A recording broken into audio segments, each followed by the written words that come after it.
1781 সালে যশোর একটি পৃথক জেলা হিসাবে আত্মপ্রকাশ করে এবং এটি হচ্ছে বাংলাদেশের প্রথম জেলা। বাংলাদেশের মুক্তিযুদ্ধের প্রথম স্বাধীন হওয়া জেলাটি যশোর। যশোর সমতটের একটা প্রাচীন জনপদ। নামটি অতি পুরনো। যশোর নামের উৎপত্তি সম্পর্কে বিভিন্ন মতামত পাওয়া যায়। যশোর আরবি শব্দ যার অর্থ সাঁকো। অনুমান করা হয় কসবা নামটি পীর খান জাহান আলীর দেওয়া। এককালে যশোরের সর্বত্র নদী-নালায় পরিপূর্ণ ছিল। পূর্বে নদী বা খালের উপর সাঁকো নির্মিত হতো। খান জাহান আলী বাঁশের সাঁকো নির্মাণ করে ভৈরব নদী পার হয়ে মুরলিতে আগমন করেন বলে জানা যায়। এই বাঁশের সাঁকো থেকে যশোর নামের উৎপত্তি। তবে এই মতে সমর্থকদের সংখ্যা খুবই কম। ইরান ও আরব সীমান্তে একটি স্থানের নাম যশোর, যার সাথে এই যশোরের কোনো সম্পর্ক স্থাপন করা যায় না। খান জাহান আলীর পূর্ব থেকেই এই যশোর নাম ছিল।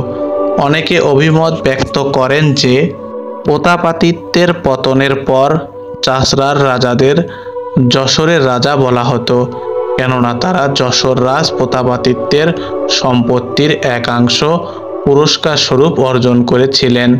এই মতো সঠিক বলে মনে হয়।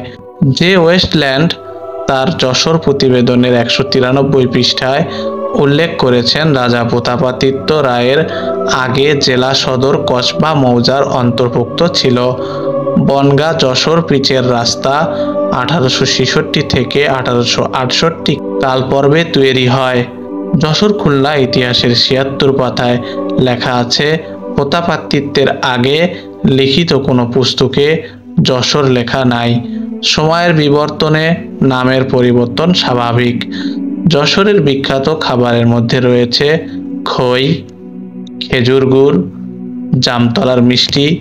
যশোরের বিখ্যাত স্থানগুলোর মধ্যে রয়েছে হাজী মোহাম্মদ মহসিনের ইমামবাড়া, মির্জানগর হাম্মামখানা, ভরত ভায়না, মাইকেল মধুসূদন দত্তের বাড়ি, ভাতভিটা, সীতারাম রায়ের দলমঞ্চ, গাজী কালু চম্পাবতীর কবর, বাঘানায়ে খোদা মসজিদ, পাঠাগার মসজিদ, মনোহর মসজিদ, শেখপুরা জামে মসজিদ, শুভরারা মসজিদ, মির্জানগর মসজিদ, ঘপের মসজিদ, শুক্কুর মল্লিকের মসজিদ, নুনগোলা মসজিদ, কায়েমকোলা মসজিদ, বালিয়াডাঙ্গা সর্বজনীন পূজা মন্দির, 10 মহাবিদ্যা মন্দির, অভয়নগর মন্দির, পঞ্চরত্ন মন্দির, ভুবনেশ্বর দেবীর মন্দির, রায়গ্রাম জোড়াবাংলা মন্দির, লক্ষ্মীনারায়ণ মন্দির, চর শিব মন্দির, নওয়াপাড়া পীরবাড়ি, পুরাখালী বাওর, খরিঞ্চা বাওর।